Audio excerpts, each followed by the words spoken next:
Sir, I salute you, sir.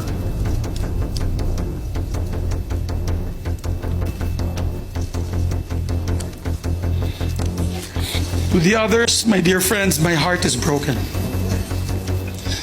I am proud to have led a Senate that's been resolute in protecting our institution, our democracy, and our people. Being an independent leader, I gave way for each member of the Senate also to be independent and to come to decisions through collaboration rather than direction. I have never dictated my position on any of you, you know that.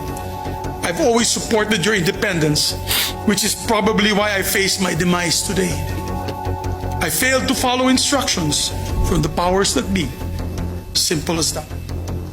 I've listened to all my colleagues throughout my Senate presidency, and again I listened to them today. As we head into a new period for the Senate, I fought the good fight. If I've ruffled some feathers in doing so, then so be it. Hindi ko tinanggap ang pagiging Pangulo ng Senado para lang hayaan na bumagsak ito. Today, I offer my resignation as Senate President of the Republic of the Philippines. And upon stepping down, I vow to serve as an independent member of the Senate. My allegiance as ever belonging only to the Filipino people. I leave with my head held high, knowing that I did what is right for the Senate and for the nation. I wish our new leadership the very best, and I pray that they will be steadfast in upholding the independence of this beloved institution. I will remain vigilant to make sure that the traditions and the rules of the Senate will remain steadfast. Once again, maraming salamat po. Mabuhay ang Senado, mabuhay ang Republika ng Pilipinas.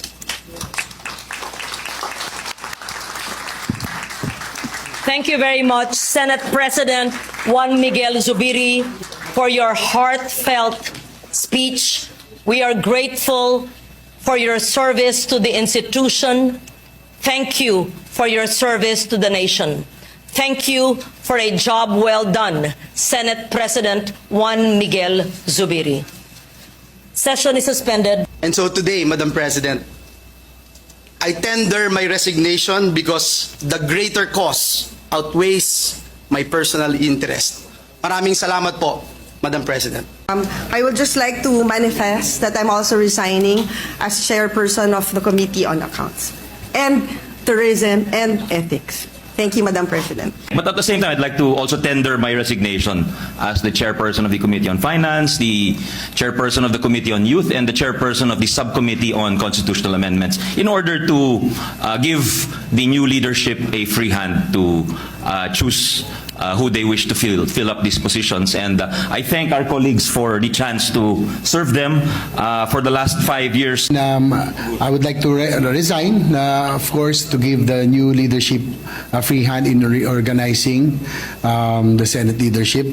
But again, I would like to say that I will always be proud to be part of this institution and proud to have been part of the leadership under Senate President MIGZ, who really was a very productive team. And thank you very much also to the Senate staff for your cooperation in that at the times that we were on the floor. So, Madam Senate President, Madam Chair, may I, with all humility but with pride, nominate someone I respect, I admire, and look forward to. I look forward to him being our leader, and I look forward that I will be able to contribute and do my part. May I respectfully and humbly nominate Francis Cheese Escudero as Senate President this afternoon. Thank you very much, Madam Chair. Thank you very much, Senator Alan Peter Cayetano. We take note of your nomination of Senate President Francis Cheese Escudero. May I hear from the Deputy Majority Leader, Mark Villar? Yes, may I hear the motion of the Acting Majority Leader? I move to recognize Senator Jingo Estrada. Can you please speak louder? Sorry, I move to recognize Senator Jingo Estrada. Is that another motion for nomination? I move that we close the period of nomination. Madam Yes. President. We take note of the nomination. Thank you. And the period of nomination for the Senate President is now closed.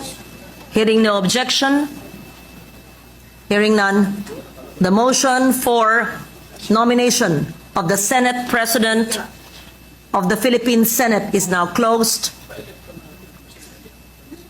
May we hear a motion from the Acting Majority Leader, Senator Mark Villar. With the permission of Senator Villar, since there are no objections and there's only one candidate, I move that we elect Senator Escudero by acclamation and that the chair bang the gavel, symboling that we elect Senator Escudero as our new Senate President. Thank you, Madam Chair. Any objections? Hearing none. The election of Senate President Francis Cheese Escudero is hereby recognized. Congratulations, Senator Francis Cheese Escudero.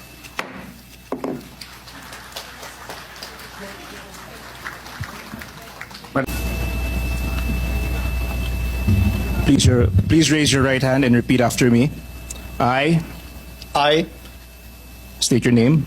Francis Joseph G. Escudero, Having been elected having been elected President of the Senate, President of the Senate, do hereby solemnly swear that I will well and faithfully discharge to the best of my ability do hereby solemnly swear that I will well and faithfully discharge to the best of my ability the duties of my present position and of all others I may hereafter hold under the Republic of the Philippines. the duties of my present position and of all others I may hereafter hold under the Republic of the Philippines. That I will support and defend the Constitution of the Philippines. That I will support and defend the Constitution of the Philippines. That I will obey the laws and legal orders and decrees promulgated by the duly constituted authorities. That I will obey the laws, the legal orders, and decrees promulgated by the duly constituted authorities and maintain true faith and allegiance to the Republic of the Philippines. And that I impose this obligation upon myself voluntarily without mental reservation or purpose of evasion.